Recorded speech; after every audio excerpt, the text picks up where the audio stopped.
2:30 in the morning, and I'm sitting in my kitchen like some pathetic detective in a noir film. Except instead of bourbon, I'm nursing lukewarm coffee that tastes like disappointment. The house creaks around me, this fixer-upper that Tara insisted we buy because it had character.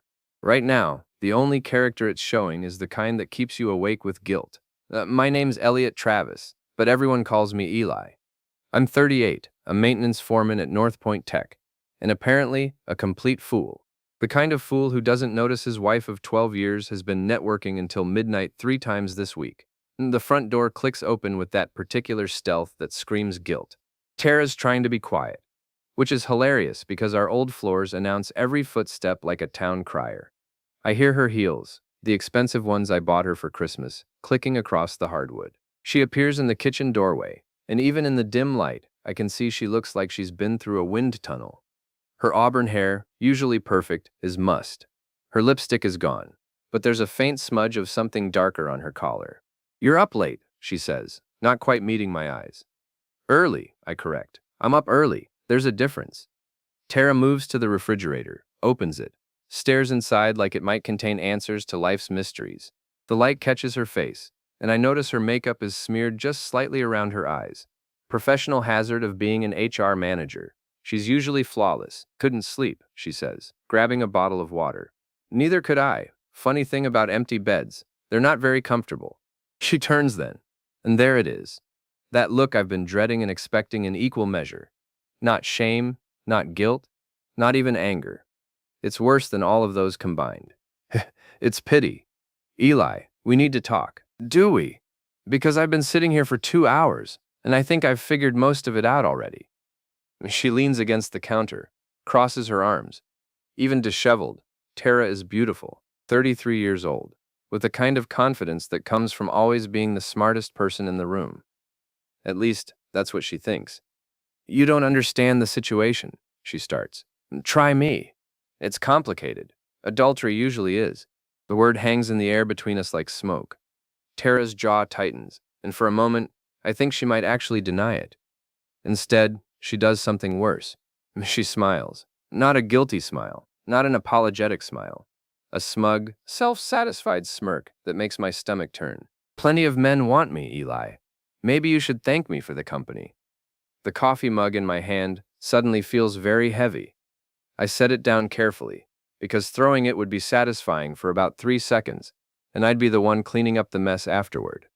Story of our marriage, really. "Well," I say, standing up slowly, "I hope you're charging by the hour. Hate to think you're giving away the merchandise for free." Her smirk falters just slightly. She wasn't expecting sarcasm. She was probably expecting tears, or shouting, or begging. Sorry to disappoint. I walk past her toward the door, grabbing my keys from the hook and my wallet from the counter. As I do, I notice her phone sitting there, screen down. She must have set it there when she came in. "Where are you going?" she asks. "Out. Don't wait up." "Ely, come on. We should discuss this like adults." I pause at the doorway and look back at her. She's still leaning against the counter, still wearing that expression like she's doing me a favor by coming home at all. "You know what, Tara? You're absolutely right. We should discuss this like adults. But first, one of us needs to start acting like one." I leave her standing there, mouth slightly open, probably for the first time in years, not having a snappy comeback ready. The night air is cold against my face as I walk to my truck. Maine in October has a bite to it, especially at 3 in the morning. I sit behind the wheel for a moment, not starting the engine, just breathing. Then I remember her phone on the counter, and something clicks in my brain. Tara never leaves her phone lying around. She guards that thing like it contains state secrets, which, apparently, it does. I go back inside. She's not in the kitchen anymore. I can hear the shower running upstairs. Perfect. The phone is still there, screen down. I flip it over and swipe up. Password protected, naturally. But I know Tara. I've known her for 15 years. Her password is probably her birthday, or our anniversary, or I try her sister's birthday. Nothing. Her mother's maiden name. Nothing. Then, because I'm apparently a glutton for punishment, I try the date we first met. The phone unlocks. Well, isn't that just perfect? She's cheating on me, but she's still sentimental enough to use our first meeting as her password. I'd laugh if it weren't so pathetic. I scroll through her messages, and it doesn't take long to find what I'm looking for. There's a contact labeled DV with a string of texts that would make a sailor blush. The most recent one, sent just 20 minutes ago. Thanks for tonight. Can't wait for next week's meeting. TV. I scroll up through their conversation, looking for clues. There, a message from 3 days ago. Derek, the quarterly reports can wait. I have other priorities. TV. Derek Voss, regional director at the factory. Married to Linda Voss, 2 kids. Drives a black BMW, and apparently has been having meetings with my wife. The shower is still running upstairs. I keep scrolling, and what I find makes my hands shake. Not with rage, but with something colder, more calculating. There's a whole folder of photos. Screenshots of hotel reservations. A calendar with coded entries that correspond to Derek's business trips. And text messages that lay out their entire affair in explicit detail, going back 6 months. Half a year of working late and networking events and girls' nights out with Kelly. But here's the interesting part. It's not just an affair. They're planning something. There are messages about my attitude problem at work, about how Derek could handle the situation if Tara wanted to make a change. I take screenshots of everything, send them to my own phone, then delete the evidence of my digital snooping. By the time the shower stops running, I'm back outside, sitting in my truck. My phone buzzes with the incoming photos. Evidence, ammunition, proof. I start the engine and drive to the only place that's open at 3:30 in the morning, the Denny's out on Route 9. I need coffee that doesn't taste like betrayal, and I need to think. Because Tara's right about one thing. Plenty of men want her. She's beautiful, successful, charming when she wants to be. What she doesn't realize is that I've just become the one man who's going to make sure she gets exactly what she deserves. And if she thinks that smirk was her winning move, she's about to learn that I've been playing chess while she's been playing checkers. The Drunken Otter isn't much to look at, a dive bar that's been serving the working class of Millbrook since 1987, complete with sticky floors, neon beer signs, and the kind of atmosphere that makes you want to confess your sins or commit new ones. At 4 in the afternoon, it's the perfect place to meet Doug Henley, my oldest friend, and the closest thing this town has to a criminal mastermind. Doug's already at our usual booth when I walk in, nursing a beer and scrolling through his phone. He's 42, built like a linebacker gone soft, with graying hair and the kind of face that's seen too much. Used to be a cop until he decided that the private sector offered better opportunities for creative problem solving. "You look terrible," he says without looking up. "Thanks. You're a real confidence booster." "Tara finally push you over the edge?" I slide into the booth across from him. "How'd you know?" "Because you called me at 6 this morning asking if I knew any good divorce lawyers, then hung up before I could answer. Plus, you've got that look." "What look?" "The look of a man who's discovered his wife's been sampling the local cuisine." Doug has a way with words. It's one of his more endearing qualities, right up there with his complete lack of moral boundaries and his extensive knowledge of surveillance equipment. "Her phone," I say, pulling out my own and showing him the screenshots. 6 months worth of evidence. Doug studies the images, whistling low under his breath. "Derek Voss. Well. Your wife's got expensive taste. You know him?" "Know of him. Regional director, big shot, married to Linda Voss. She's on the school board. Guy's got a reputation for being handsy with the female employees. There were rumors last year about him and some secretary, but nothing came of it. Because Tara buried it in HR. Probably. So what's the plan? Divorce papers? Public confrontation? Or are we talking about something more creative?" This is why I called Doug. Most people would tell me to take the high road, be the better person, handle it through proper legal channels. Doug understands that sometimes the high road is under construction. "I want her to understand what it feels like," I say. "The humiliation, the betrayal, the complete destruction of everything she thinks she's built." Doug grins. It's not a pleasant expression. "Now you're talking my language.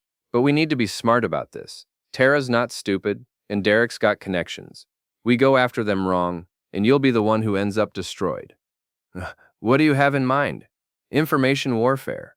We use what they've given us against them. But first, we need more intelligence. I've got some equipment that might be useful." An hour later, we're in Doug's garage, which looks like a cross between electronics repair shop and a spy movie set. He's got cameras, recording devices, computer equipment, and things I can't even identify. "The beauty of modern technology," Doug says, holding up a device that looks like a USB drive, "is that everyone thinks they're being careful, but they're actually leaving digital footprints everywhere." What does that do? Keylogger. Plug it into any computer and it records every keystroke. Passwords, emails, documents, everything, completely undetectable. How am I supposed to get access to their computers? Leave that to me. I've got a friend who does IT work at the factory. Owes me a favor. While Doug tinkers with his gadgets, I scroll through more of Tara's messages. There's something that's been bothering me about the timeline. Doug, look at this. I show him a message from Derek, dated 2 weeks ago. The quarterly review is coming up. Might be time to make some changes in maintenance. What's he talking about? My job evaluation. It's next month. The pieces start falling into place. They're not just having an affair. They're planning to get me fired. Doug looks up from his equipment. That would make the divorce easier for her. No alimony if you're unemployed. And Derek gets to play the hero, helping his girlfriend escape her loser husband. Except now we know about it. Doug's grin gets wider. This just got a lot more interesting. My phone buzzes. Text message from Tara. We need to talk when you get home. I show it to Doug. What do you think? I think she's realized she left her phone unattended last night. She's probably trying to figure out if you saw anything. Should I go back? Absolutely. But first, let's give her something to really worry about. Doug hands me a small recording device. Voice activated. Stick it anywhere in the house. Under a table, behind a picture frame, whatever. It'll pick up conversations from 20 feet away. What about her phone? We've got copies of everything important. But here's a better idea. He shows me an app on his own phone. Spyware. If you can get her phone for just 2 minutes, I can install this. It'll mirror everything. Texts, calls, emails, even GPS location. That sounds illegal. Probably. You want legal? Call a lawyer. You want results? Stick with me. I take the recording device and the USB drive. What's next? We wait. Let them make the next move. Meanwhile, I'll work on getting access to Derek's computer at the factory. And Eli? Yeah? Don't tip your hand. Let Tara think she's still in control. The best revenge is the kind they never see coming. I drive home as the sun sets behind the trees, painting the sky in shades of orange and red. The house looks the same as always. White clapboard siding, green shutters, the porch light that flickers and needs to be replaced. From the outside, we probably look like the perfect suburban couple. Tara's car is in the driveway, which means she's home early, probably trying to do damage control. I find her in the living room, sitting on the couch with a glass of wine and a stack of papers spread out on the coffee table. She's changed into jeans and a sweater. Casual Tara, the version of herself she uses when she wants to seem approachable. There you are, she says, looking up with a smile that doesn't reach her eyes. I was worried. Were you? Of course. We had a fight last night, and you just disappeared. I didn't know where you went. I sit in the armchair across from her, noting the papers on the table. They look like financial documents. I went for a drive, needed to clear my head. I understand. This whole situation is confusing for both of us. Situation, like she accidentally spilled coffee on my shirt instead of spending 6 months in another man's bed. What are those? I nod toward the papers. Just some financial planning documents. I thought maybe we should look at our options. Options, right. I lean forward slightly, trying to get a better look without being obvious. I can see letterhead from a law firm and what looks like asset valuation sheets. Tara, can I ask you something? Of course. Are you happy? The question catches her off guard. She sets down her wine glass and studies my face like she's trying to solve a puzzle. What do you mean? I mean, are you happy? With us? With your life? With the choices you've made? That's a complicated question, Eli. It shouldn't be. She's quiet for a long moment, and I can see her calculating her response. This is Tara at her most dangerous, when she's thinking strategically instead of emotionally. I think we've grown apart, she finally says. People change. What they want changes. And what do you want now? I want to be with someone who appreciates me. Someone who sees my potential instead of taking me for granted. Someone like Derek Voss? The wine glass slips from her fingers, but she catches it before it falls. Her face goes very still. I don't know what you're talking about. Sure you do. Regional director, drives a BMW, has been having meetings with you for the past 6 months. Tara stands up slowly, and I can see her mind racing. She's trying to figure out how much I know and how I found out. You went through my phone. You left it on the counter, with our first date as the password. Sentimental touch, by the way. You had no right. I had every right. I'm your husband, or at least I was until you decided to audition for a replacement. She moves toward the window, putting distance between us. It's not what you think. Really, because I think it's exactly what it looks like. An affair with your boss, plans to get me fired, and a nice little exit strategy that leaves you with the house and no alimony obligations. Tara turns back to face me, and the mask finally slips. No more apologetic wife, no more confusion or regret, just cold calculation. You don't understand how the world works, Eli. You never have. You're content to fix machines and collect a paycheck, but some of us have ambitions. Ambitions that include adultery, ambitions that include making strategic choices about my future. And Derek is your future? Derek is successful. Derek has vision. Derek sees potential in me that you've never bothered to notice. Derek is married with 2 kids. Derek's marriage is a business arrangement. Linda knows exactly what she signed up for.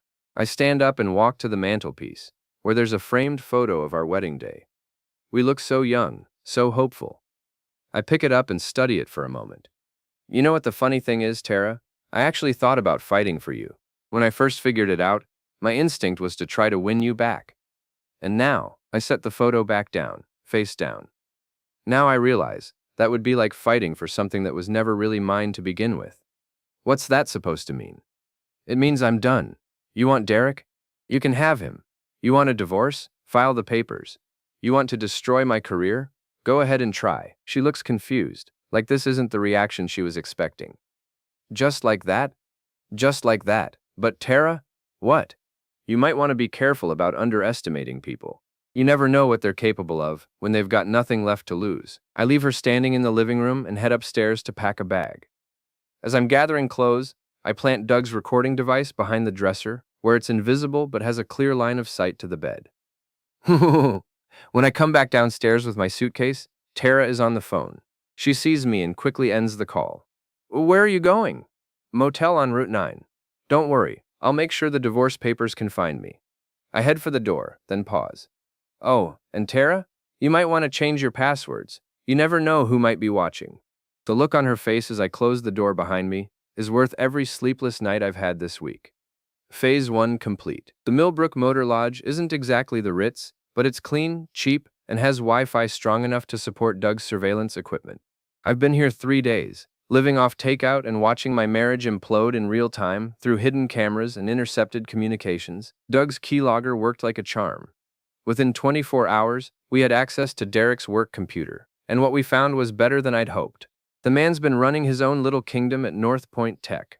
Falsified overtime reports, sexual harassment complaints that mysteriously disappeared, and a creative accounting system that would make a mob boss proud. But the real gold mine is the recording device I planted in the bedroom. Tara and Derek had a very illuminating conversation last night about their plans for my upcoming performance review. I'm listening to the audio on my laptop when Doug knocks on the motel room door. He comes in carrying coffee and a manila folder thick with documents.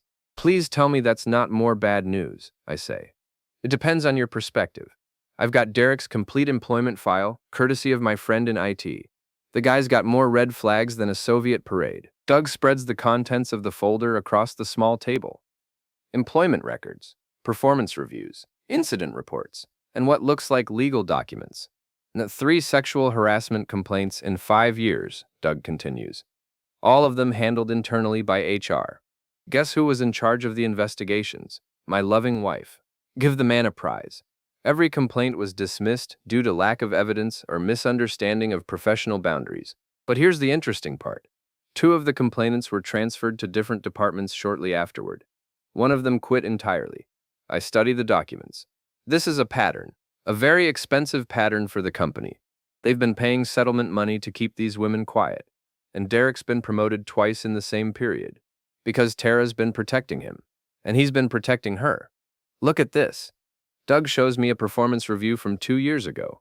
Tara got a raise and a promotion right after the second harassment complaint was buried. My phone buzzes with a text from Tara. Can we meet for lunch? We need to discuss practical matters. I show it to Doug. What do you think? I think she's getting nervous. Derek probably told her to do damage control. Should I go? Absolutely, but wear this. He hands me a device that looks like a pen. Audio recorder. Get her talking about Derek, about your job, about anything that might be useful later. An hour later, I'm sitting across from Tara at Murphy's Diner, the kind of place where the coffee's strong and the waitresses call everyone hun. She's dressed professionally, navy suit, minimal jewelry, her hair pulled back in a neat bun. This is business Tara, which means she's about to try to negotiate. You look tired, she says when I sit down. Motels aren't known for their comfort. You could come home. We're both adults. We can coexist until we figure things out. Figure what out? She orders coffee from the waitress, then leans forward slightly. The logistics, Eli. We have a house, joint accounts, shared debts. This doesn't have to be ugly. Doesn't it? Not if we're reasonable about it. I study her face. She's nervous, but trying to hide it behind her professional demeanor. What did you have in mind? A clean separation. You keep your truck, your tools, your personal belongings. I keep the house and my car. We split the savings account down the middle. And my job?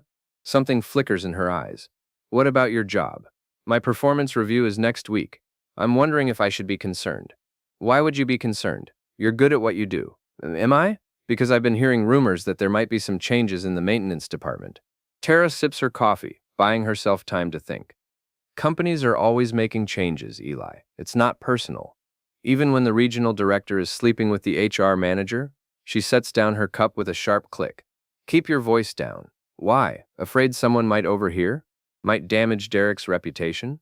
This isn't about Derek. Everything's about Derek. Your late nights, your new clothes, your sudden interest in strategic career planning. Hell, even this conversation is about Derek. Tara looks around the diner, checking to see if anyone's listening. The lunch crowd is typical small-town fare. Construction workers, retirees, a few office workers grabbing quick meals. Nobody's paying attention to us. Derek has nothing to do with our marriage problems, she says quietly. Our marriage problems started 6 months ago. Coincidentally, that's exactly when you started having meetings with Derek. You don't understand the situation, then explain it to me. She's quiet for a long moment, staring into her coffee like it might contain answers. When she finally speaks, her voice is barely above a whisper. I was lonely, Eli. You work all day, come home exhausted, fall asleep watching television. When was the last time we had a real conversation? When was the last time you asked about my day, my dreams, my goals, so you decided to discuss your goals with Derek instead? Derek listens to me. He values my input. He treats me like an equal partner instead of a roommate who happens to share his bed. And in return, you help him cover up sexual harassment complaints? Her face goes pale. I don't know what you're talking about. Sure you do. 3 complaints in 5 years, all dismissed by HR, all handled by you personally. That's quite a coincidence. Those complaints were investigated thoroughly and buried thoroughly. How much did the company pay to make those women go away? Tara stands up abruptly. I don't have to listen to this. No, you don't. But you might want to consider what happens when those complaints become public knowledge. She sits back down, her professional composure cracking slightly. What do you want, Eli? I want honesty. For once in the past 6 months, I want you to tell me the truth. The truth is that I fell in love with someone who appreciates me. And the truth about my job. Another long pause. Derek thinks it might be better for everyone if you found employment elsewhere. Better for everyone, or better for Derek. It's awkward, having you there. People might start to talk. People are already talking.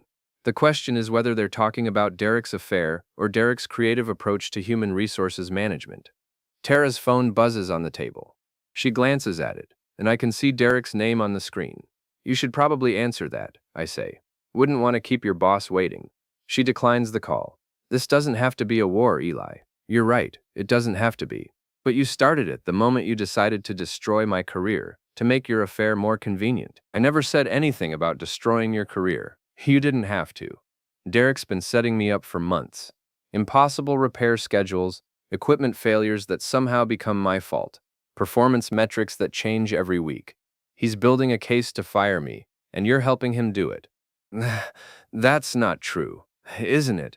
Then explain why my work assignments have gotten progressively more difficult since you started sleeping with him. Explain why I'm suddenly being written up for things that were never problems before. Tara doesn't answer, which is answer enough. I lean back in the booth and study her face. She looks smaller somehow, like the weight of her choices is finally starting to register. You know what the really sad part is, Tara? I would have fought for us. If you'd come to me 6 months ago and said you were unhappy, If you'd asked for counseling or a trial separation, or even just an honest conversation about our problems, I would have moved heaven and earth to save our marriage. And now? Now I'm going to move heaven and earth to make sure you and Derek get exactly what you deserve. I stand up and throw a $10 bill on the table. Enjoy your lunch. And Tara? You might want to tell Derek that his creative bookkeeping is about to become very public knowledge. I leave her sitting there, staring after me with something that might be fear in her eyes. Outside in the parking lot, I call Doug. How'd it go? He asks. She admitted everything. Derek's trying to get me fired. She's been helping him cover up harassment complaints, and they think they're going to ride off into the sunset together. Perfect. You get it all on tape. I check the recording pen. Every word. Then it's time for phase 2. I've got a meeting set up with someone from the state labor board tomorrow morning. Turns out they've been looking for an excuse to investigate North Point Tech for quite a while. What about Derek? Leave Derek to me.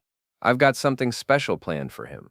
That evening, I'm back in my motel room when my phone rings. Unknown number. Hello? Is this Eli Travis? The voice is female, nervous. Yes. Who is this? My name is Jennifer Walsh. I used to work at North Point Tech. I heard you might be having some problems with Derek Voss. I sit up straighter. What kind of problems did you have with him? The kind that ended my career and nearly destroyed my marriage. Can we meet? There are some things you need to know about Derek and your wife.